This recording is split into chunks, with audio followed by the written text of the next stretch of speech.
بعد فأعوذ بالله من الشيطان الرجيم بسم الله الرحمن الرحيم وقال الذين كفروا لا تسمعوا لهذا القرآن والغوا فيه لعلكم تغلبون وقال رسول الله صلى الله تعالى عليه وسلم فقيه واحد أشد على الشيطان من ألف عابد وقال عليه الصلاة والسلام أيضا سأل رسول الله صلى الله عليه وسلم من أجود فقالوا يا رسول الله الله ورسوله أعلم فقال رسول الله صلى الله تعالى عليه وسلم الله تعالى أجود ثم أنا من بني آدم ثم من بعد من علم علما فنشر جاء يوم القيامة أمة واحدا أو كما قال عليه الصلاة والسلام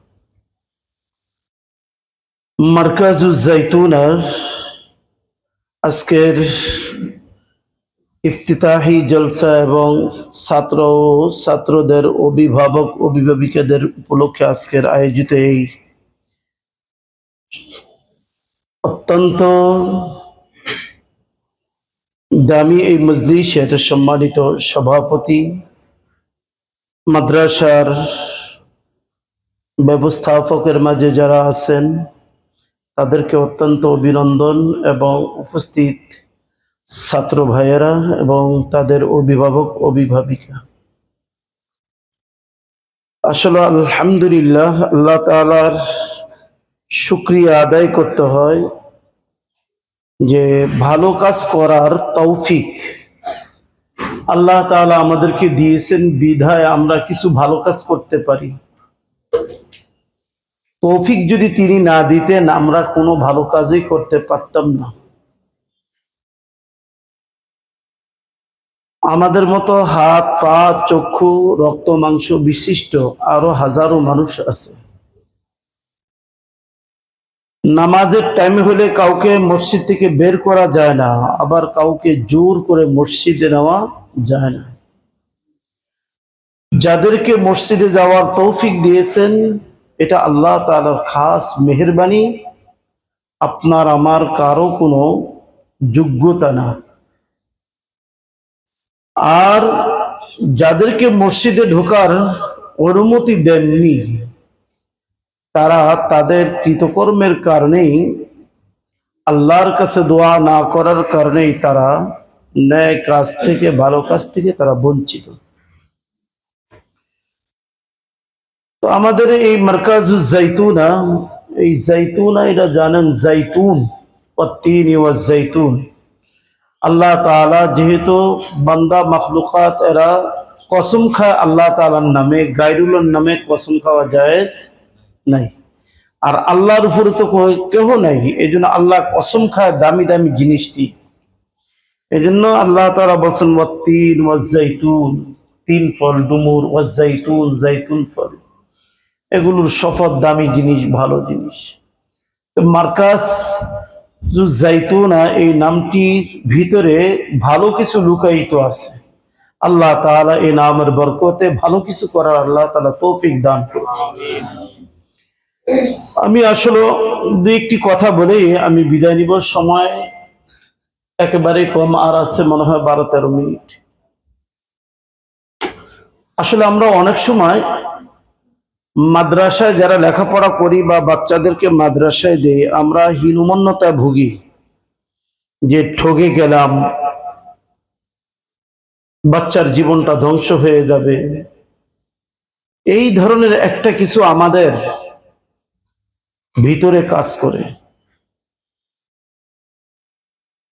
দামি জিনিসের ক্ষেত্রেই সবচেয়ে বেশি প্রতিবন্ধকতা তৈরি করে ইবলিস শয়তান, এবং ইবলিস শয়তানের সহযোগী যারা তারাই কি করে সবচেয়ে দামি জিনিসের প্রতিবন্ধকতা তৈরি করে।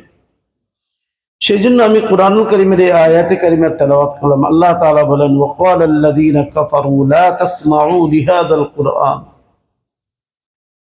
কাফেররা দেখলো যে কোরআনের কথা যেখানে বলে সেখানে মানুষগুলো পাগল হয়ে রসুলের অনুসারী হয়ে যায়। তারা কুরআনুল কারীমের যে বারাকাত, এই বারাকাতের কারণে তারা কেউই বঞ্চিত হয় না। রাসূল করিম সাল্লাল্লাহু আলাইহি ওয়াসাল্লামের উপর কোরআন নাযিল হয়েছে, আর এই কোরআনের সর্বপ্রথম আমেল এবং হামিল হলেন নবী মুহাম্মদুর রাসূলুল্লাহ সাল্লাল্লাহু তাআলা আলাইহি ওয়াসাল্লাম। ফলে রাসূল করিম সাল্লাল্লাহু আলাইহি ওয়াসাল্লাম যখনই কথা বলতেন তো মানুষ যেহেতু আকৃষ্ট হয়ে যেত, এই জন্য বলা হতো যে সে জাদুকর, কথার ভিতরে জাদু আছে। আসলে জাদু ইসলামে হারাম। যখন জাদুবিদ্যায় শিক্ষিত জাদুকর, এটা দ্বারা যখন তাকে দমানো যায় না, বলতো পাগল, বড় ডাক্তার আনছে। রসুলকে যখন ডাক্তার চিকিৎসা করার জন্য আসছে, রাসূল করিম সাল্লাল্লাহু আলাইহি ওয়াসাল্লাম নাহমাদুহু ওয়া নাস্তাঈনুহু ওয়া নাস্তাগফিরুহু এইভাবে খুতবা দিলেন। খুতবা দেওয়ার সাথে সাথে ডাক্তার বলেন, খোদার কসম, এত পাগল না, আমি কার চিকিৎসা করব, এত পাগল না। আর খুতবার ভিতরে যে দামি দামি কথা, যে তথ্যভিত্তিক কথা, এটা পাগলের জবান দ্বারা হতে পারে না। ওই ডাক্তার মুসলমান হয়ে গেছে। জাদুকরদেরকে আনা হয়েছে, এত জাদুবিদ্যা মনে হয় পারদর্শী কথার ভিতরে, ওই জাদুকরটাও মুসলমান হয়ে গেছে। আপনারা জানেন তায়েফের এখানে একটা মসজিদ আছে, এটা আমরা সকলেই যাই। সেই মসজিদটা, যেখানে তায়েফে গিয়ে রাসূলুল্লাহ সাল্লাল্লাহু আলাইহি ওয়াসাল্লাম মার খেয়ে যে খেজুর গাছের গিয়ে তিনি অবস্থান করছেন, তো দূর থেকে তার খানদানের লোকেরা দেখলো রক্তাক্ত মোহাম্মদ তো মারা যাবে। তখন তার গোলামকে পাঠাইছে, যাও এই আঙ্গুরের ছড়াগুলো নিয়ে যাও, তাকে খাওয়াইয়া দাও, সে তো মারা যাচ্ছে। সেখানে গেছে, যাওয়ার পর রাসূলুল্লাহ সাল্লাল্লাহু আলাইহি ওয়াসাল্লাম সালাম দিলেন, কথা হলো। তখন রাসূল করিম সাল্লাল্লাহু আলাইহি ওয়াসাল্লাম বললেন, তোমার এলাকা কোথায়, বাড়ি কোথায়? বলবো অমুক জায়গায়। তখন বলছেন, এটা তো আমার ভাই ইউনুস ইবনে মাত্তা এর এলাকা। বলছে, আপনি এটা কিভাবে জানেন? এটা তো ওহী ছাড়া সম্ভব না। একটু কথা হয়েছে, সেও মুসলমান হয়ে গেছে। তখন বললো, তোমাকে পাঠাইলাম আঙ্গুরের ছড়া নিয়ে, দেখলাম যে তুমি তার হাত চুম্বন করতেছো, তুমি কি বেদিন হয়ে গেছো? বলছে, আমি তো মুসলমান হয়ে আসছি। ওমর ফারুক রাদিয়াল্লাহু তাআলা আনহুকে পুরস্কার দেওয়ার ঘোষণা করা হলো, এই পুরস্কার দেওয়া হবে যে মুহাম্মাদের মাথা আমার কাছে নিয়ে আসবে আবু জাহেল। ওমর ইবনুল খাত্তাব দাঁড়িয়ে গেছেন, আমি পারব। রওনা হয়েছে। প্রথমে 2000 নুআইম বিন মাসউদ রাদিয়াল্লাহু তাআলা আনহুর সাথে সাক্ষাৎ, কথা হলো। বলতেছে, কোথায় যাইতেছো ওমর? বলতেছে, যাচ্ছি মুহাম্মাদের কল্লা দিয়ে টুকরা করার জন্য। বলছে, আগে নিজের ঘরের খবর না। নিজের ঘরের খবর নিতে গেছে। বলছে, তুমি কি তাহলে কি বোঝাইতে চাইছো? তুমিও কি বেদিন? তুমি দেখা যায় মুহাম্মাদের পক্ষ হয়ে কথা বলতেছো। বলছে, যাও তোমার ঘরের, তোমার বোনের খবর নাও, দেখো কি অবস্থা। তখন বুঝতে পারছে যে বোন মনে হয় মুসলমান হয়ে গেছে। সেখানে গেলেন, যাওয়ার পর আওয়াজ শুনতে পাইলেন, তাহা মা আনজালনা আলাইকাল কুরআন লিতাশকা, তালিম দিতেছে। যখন ওমর ইবনুল খাত্তাব রাদিয়াল্লাহু তাআলা গলার কণ্ঠের আওয়াজ পাইলেন, বোন তার স্বামীকে নিরাপদে লুকিয়ে রাখল, দরজা খুলে দিল। অমনি পহা প্রহার করতে করতে ওমর রাদিয়াল্লাহু আনহু ক্লান্ত হলেন, বলেন শরীর থেকে রক্ত বের হতে লাগলো। এরপর যখন বোনের রক্ত ইসলামের এই মানুষের রক্তের উপরে ইসলামের বৃক্ষ সেখান থেকে অঙ্কুরিত হয়, তার দিলের ভিতরে ইসলাম। এর আগে দিয়ে দুই একদিন আগে দিয়ে আল্লাহ রাসূল দোয়া করতেছিলেন, আল্লাহুম্মা আইয়িদিল ইসলামা বিআহাদিল উমরাইন, দুই ওমরের এক ওমরের দ্বারা হে আল্লাহ ইসলামকে শক্তিশালী। তো আল্লাহ তাআলা ওমর ইবনে খাত্তাবের ক্ষেত্রে কবুল করলেন। মায়া লাগলো, বলল যে বোন তুমি জানি কি পড়তেছিলে, আমাকে দাও। বলছে না, তুমি না পাও। ওই যে একটু শুনছে কোরআন, এই কোরআন ভিতরে কাজ শুরু করে দিয়েছে। ফলে বলছে তুমি পবিত্র হও, গোসল করে আসো।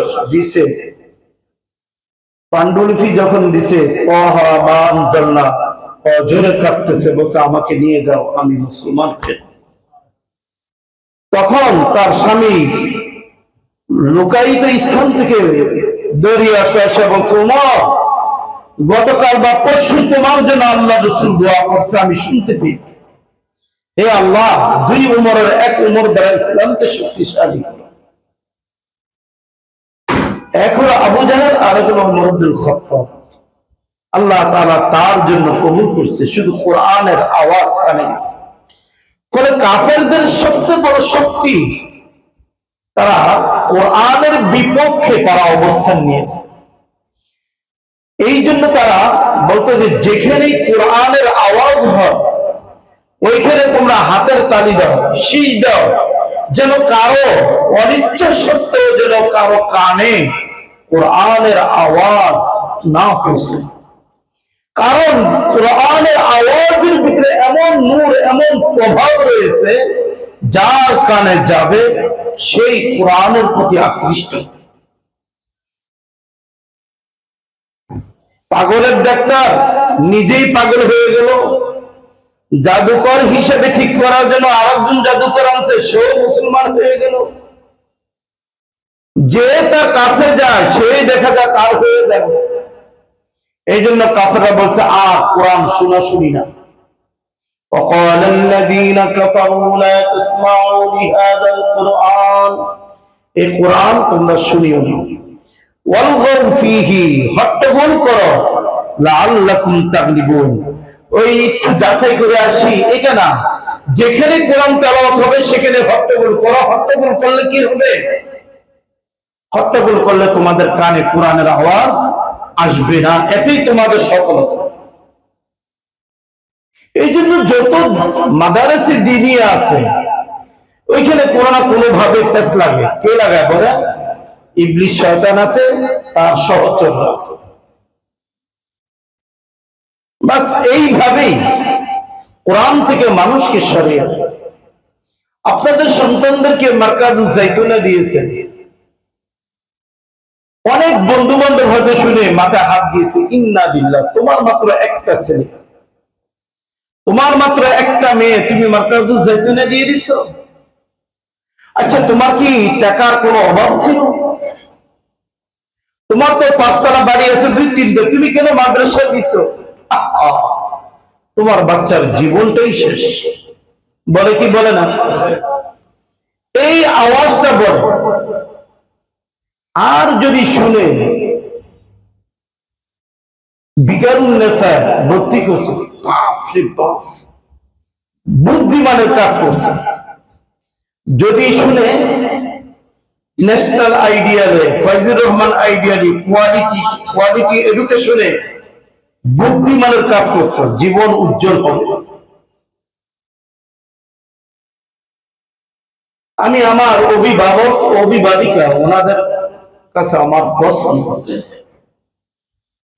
যেই ভাই বোনেরা মাদ্রাসা বাচ্চাদেরকে দেওয়ার কারণে এই কথাগুলো বলে, তাদেরকে আপনারা একটা কথা বলেন যে আপনার সন্তানকে ন্যাশনাল আইডিয়ালে দিয়েছেন, মতিঝিল আইডিয়ালে দিয়েছেন, কোয়ালিটি এডুকেশনে দিয়েছেন, ফয়জুর রহমান আইডিয়ালে দিয়েছেন, বিকারুন্নেসা দিয়েছেন, সাউথ পয়েন্টে দিয়েছেন, অনেক ভালো, অনেক ভালো। এরা যখন উঠতি বয়সী হবে, ভরা যৌবন আসবে, টেটু আঁকবে, নিশা নিবে না, এর গ্যারান্টি দিতে পারবে? এর গ্যারান্টি দিতে পারবেন? আজ পর্যন্ত যারা দিনদার আছেন আপনারা তাদেরকে পাল্টা প্রশ্ন করছেন? আপনারা করেন না। যদি নাকি আপনার ছেলে অনেক উচ্চ শিক্ষিত হলো, উচ্চ শিক্ষিত হওয়ার পর যদি নাকি জাহাঙ্গীরনগর বিশ্ববিদ্যালয়ের প্রফেসরের মতো ছেলেদেরকে বিদেশে সেটেল করে দিয়েছে, বাড়িগুলো বিক্রি করে দিয়ে বাবাকে বৃদ্ধাশ্রমে দিয়েছে, ওরকম হতভাগা সন্তানের যদি আপনি বাবা মা হন, আপনার কি অবস্থা? আপনার সন্তান তো নিশাখোর হতে পারে। ইউনিভার্সিটির ছেলেরা কিভাবে চাঁদাবাজি করে, আপনার সন্তান তো চাঁদাবাজ হতে পারে। এই কথাগুলো আমরা বলি না। ওরা আমাদেরকে দোষ দেয়, জীবন শেষ, জীবন শেষ, জীবন শেষ। আলহামদুলিল্লাহ, যারা মাদ্রাসা লাইনে লেখাপড়া করছে, যদিও মুয়াজ্জিনি করে, যদিও ইমামতি করে, বাবা মার পরিপূর্ণ তার খেদমত করে, খুঁজে দেখেন একজন ইমামের বাবা মাকে বৃদ্ধাশ্রমে পান কিনা। আপনারা এই বেতন দেন 10,000, 12,000 টাকা, 8,000 টাকা। ইমাম সাহেবদের বাচ্চা হয় বেশি, এই বাচ্চাদের ভরণ পোষণ, নিজের বাবা মার ভরণ পোষণ, এই আলেমরা শুধু বাবা মা কি জিনিস, বাবা মার খেদমত কিভাবে করতে হবে এটা জানে বিধায় বাবা মাকে তারা কষ্ট দেয়। আর দুনিয়া দুনিয়া দুনিয়া, এই দুনিয়ার জন্য আমেরিকা সেটেল, বাড়ি গাড়ি আছে, বাবা যে ভাড়া তুলে খাবে, সন্তানদের কাছে এটাও পছন্দনীয় না। বিবিদের তালে পড়ে বাড়ি বিক্রি করা, সব বিক্রি ওরকে বৃদ্ধাশ্রমে দিয়ে আসে। কার জন্য কি করলেন? মৃত্যুর পর তো দোয়াও করবে না। এই জন্য আল্লাহ রাসূল বলছেন, খায়রুকুম মান তাআল্লামাল কুরআন ওয়া আল্লাম, তোমাদের মাঝে শ্রেষ্ঠ হলো যারা কোরআন শিখে এবং শিক্ষা দেয়।